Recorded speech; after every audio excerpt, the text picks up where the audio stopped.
दीवानगी में कुछ ऐसा कर जाए मोहब्बत के सारा हद पार कर जाए, कि दीवानगी में कुछ ऐसा कर जाए मोहब्बत के सारा हद पार कर जाए। आई हमार वादा बा तोहरा से, कि हमार वादा बा तोहरा से, एक दिल बन के धड़किया हम और सांस बन के उतर जाए।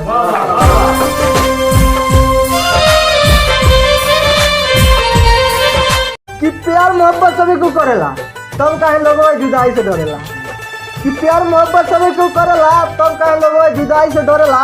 हम टूट के बिखर गइल बानी, कि हम टूट के बिखर गइल बानी, फिर भी ओकर आवाज सुनेला साला दिलवा बेकरार रहेला।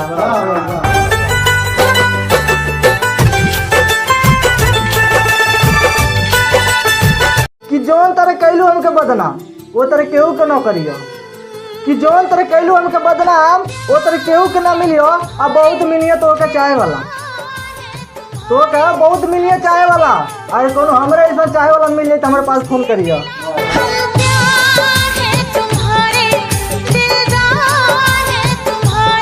कि ते पन्ना न लिए रंगबाज पाल जी से हम खौफ से डरवा दे, कि ते पन्ना न लिए रंगबाज पाल जी से हम खौफ से डरवा दे। हमार जुनूने कुछ अलग टाइप के होला, कि हमार जुनूने कुछ अलग टाइप के होला, साला तोरे खून से तोरे के नाम आते।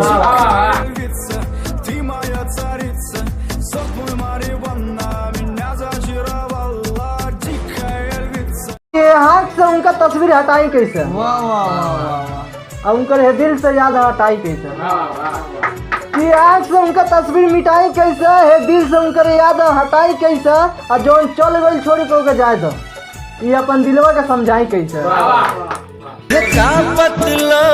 हो